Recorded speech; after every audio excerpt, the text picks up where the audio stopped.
Hello everyone, this is the Spec God. Thank you guys for coming out to my video. Today we'll be talking about the effect on reprints in relation to the market and what I'll be doing to make sure I'm making the best investments during that time period and just insulating myself from potential risk. Before we start the video, I had a giveaway on my last video where I said I'll be giving away 3 Fates Collide sleeves booster packs. As a small channel, anytime these giveaways occur, there's a very high chance that you can win. Why? Because of limited entries. On this particular video I made, I only had one entry that qualified. Another entry was there, so two comments that were applicable. However, that person is a good buddy of mine. Said, hey, let's give this to a fan. So I'm gonna go ahead and try to find that winner. Let's collect the comments. We have 2. I know exactly who it is, but I just want to go through the process because I'm a weirdo. Let's see who pops up. Dave Mangabot. All right, Dave. So I'm gonna go ahead and get in contact with you. You can give me your address. I can go ahead and ship those 3 Fates Collide booster packs over to you. Thank you again for your continued support. I very much appreciate your input, and I'm very grateful for the new fans that have followed and subscribed to my account. Thank you. All right, on to the video. As many of you know, the Pokemon Company acquired the Millennium Print Group. This is a company that was based out of North Carolina that was contracted to produce/print Pokemon cards.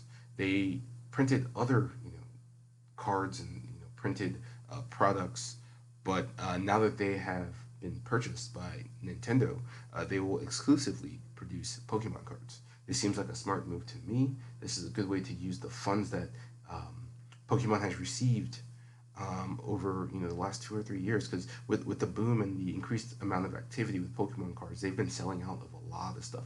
Not selling out, but their sales have been higher than they've been in the last maybe 3, 4, 5 years in the past from now. We've seen a big boom in interest in Pokemon. So as a good company that wants to improve their growth, they're reinvesting, and I like that a lot. When you reinvest, there's a higher upfront cost, and with that upfront cost, you often want to try to recoup that sooner than later to appease your stakeholders. So when I think that Pokemon is going to print to oblivion, I think it's supported by the fact that they made an expenditure purchasing this company, and they definitely want to try to recoup their money. Hopefully, they have a longer term strategy. But if they do decide to print, which is what they've done, even before they obtained this company, it might not be good for people who have invested in certain products that might be susceptible to reprints. So let's see if there's anything notable in this article.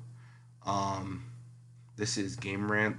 I do like this site. I don't use them for research all the time, but I feel like they're very reputable. Okay, so they're buying the company behind the printing. Cool. This is everything we know. They bought the car. They bought Millennium Print Group, and they're going to print more. Let's look at the effect that reprints have had on products that they've decided to reprint in the past. So we have Darkness Ablaze, short and sweet, was 140. Reprint, wow, below MSRP. I've seen this. I've seen you go to Target, you go to Walmart, you can find it for $39.99. There are a lot of private sellers and small LGSs who may have over leveraged a bit, and they want to diversify their offering, and that just means they want to get out of Darkness Ablaze, and that's where you see these $31, $32 price points. A lot of times, if a product is damaged in any way, shape, or form, you can get a lower price point as well. So pre-reprint, post-reprint, right? I'm not going to open the individual singles for Darkness Ablaze, but there is a I don't want to say a loose correlation. There is a correlation between the price of the sealed product and the price of the singles. When this product was reprinted, a lot of the singles that people had for Darkness Ablaze dropped dramatically. Why? There's more sealed, means more people opening, which means more singles on the market, right? So oversupply of sealed drops the price, drops singles, and even let me see if I can find the booster box for this, right? So the Darkness Ablaze booster box, right? Also was on a nice trajectory upwards until this reprint happened, right? And now it was going. Then around here was the reprint, and then it's just kind of been, it's still going up in my personal opinion, but it kind of stifled a little bit of that upward momentum that it had, because why would that happen? The product that's inside of this sealed product is the same as what's inside of the ETB, so that loose correlation still exists, right? Um, as an owner of some Darkness Ablaze booster boxes, I, was not too happy with the reprint, but I know that a reprint of this booster box would have destroyed my investment, right? So the question I have for Nintendo: are they going to start reprinting booster boxes that were kind of out of print? That would that wouldn't be great. We saw the same activity with the Vivid Voltage, same thing, but at least with Vivid Voltage, people saw what happened with Darkness Ablaze and they knew it was coming. So this is when news of the Vivid Voltage reprint was happening. I can't speak English today. This is when people got news that there was going to be a reprint of Vivid Voltage. They offloaded. Boom. Actual reprint cliff. And now we're here. MSRP $39.99. The booster box, it had a bit of upward momentum. No, these dates are wrong. I'm misspeaking. It had some upward momentum. And then now we're seeing what's happening after the Vivid Voltage reprint. So why are we seeing this? Same product that's inside at a base level where it's the same packs. So if they oversupply the Vivid Voltage ETBs, they're gonna, not help the price of the booster box. So how does that affect, our reasoning going forward? The two things that we're looking for the most with these reprints are going to be Evolving Skies and Brilliant Stars. So with Evolving Skies, we've all seen the trends. There's a limited supply of these booster boxes. Even the ETBs outside of the UK, excuse me,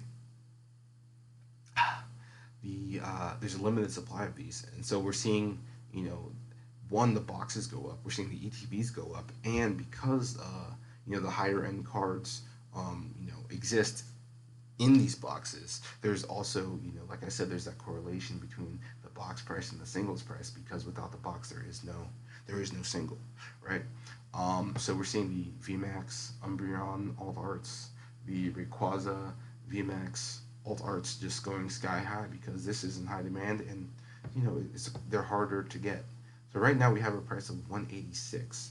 So in terms of what I'm doing, right? So I believe they're going to reprint this. In fact, one might say I know they're going to reprint this. The question is it going to be a small reprint or a large reprint?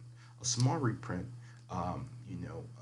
with the pent up demand that's here, I feel like a small reprint will be gobbled up immediately. For me, the price point I'm looking at is around 140. If I can get this at 140, I will buy a case, right? That's in the small reprint category. I can't see a reason why Nintendo would do a small reprint. I can only see them doing a large reprint for this. One, because they want to sell product.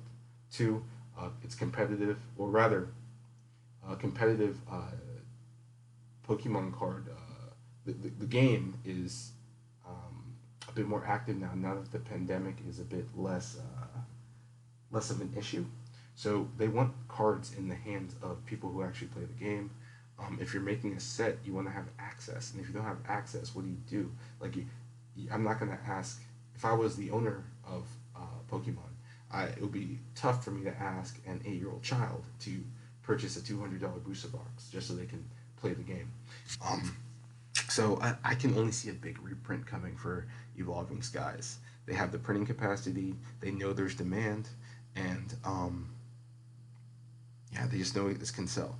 I'm hoping to see 110, 105. That's when someone like me might, who has the means, I might say, hey, let me get 2 cases, right? I'm already a bit, I've already speculated into this product a bit with the ETBs, just because I saw them at $40 and I picked up a case.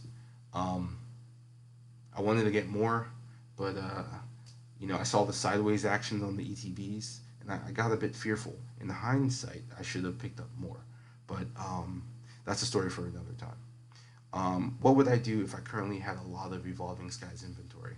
Um, I would begin to offload some. There are good videos that I can link you to where they talk about how to offload product at a reasonable time period and how to make back your money.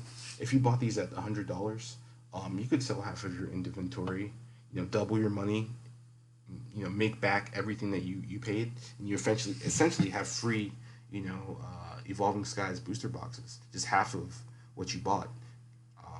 I feel like that would be a fair way to say, hey, I got in, I got out, and I still have, a sizable amount of inventory for myself.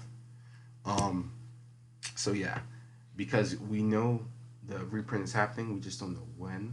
And two, if the price goes down to 110, uh, you'll feel pretty stupid leaving $70 on the table. But we don't know if it's a large or small reprint. We'll see that later this year. So that's my strategy with Evolving Skies. Let's think about Brilliant Stars now. All right, so Brilliant Stars is also one of the sets that from Sword and Shield we want to kind of make sure we have a larger position in. Why? Because S tier set with Evolving Skies. I'd give this one an A plus, maybe an A. The character rares really push it over the edge in terms of the joy you get from opening it. So I see this as a set that will be highly desired in the future. But let's look at the price history. So, so we're seeing a lot of sideways action with this, mainly because this is the most recent set.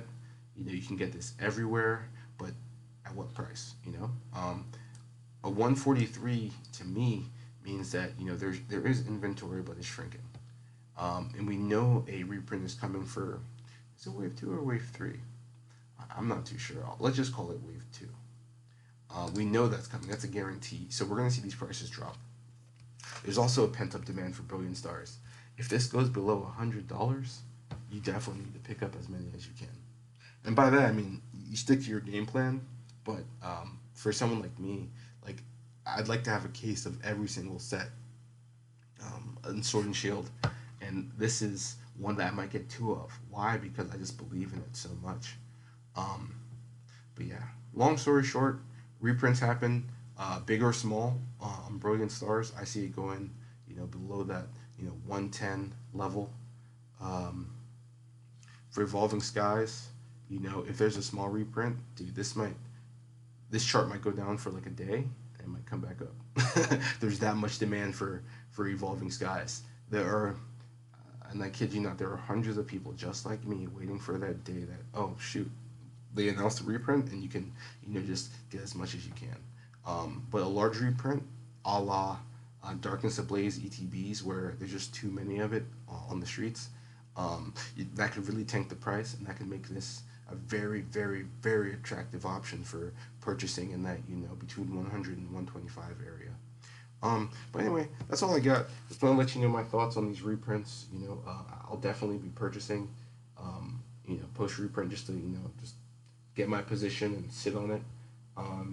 Again, with the macroeconomic trends, potential recession coming up, I'm expecting a lot of capitulation going on in the future. By that I mean I'm expecting people who over leverage to start releasing inventory to pay rent, pay car note, to pay bills, and once I see that individuals who are dropping highly sought after goods like celebrations, UPCs for like below eBay prices just to get the money and be able to pay their bills, that's the moment you'll see me making a lot of purchases.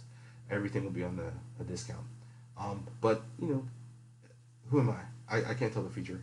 But if the future I predict comes, those of us with cash and who have been waiting for the right moment will be very happy. Anyway, that's all I got. Thank you so much. Have a great one.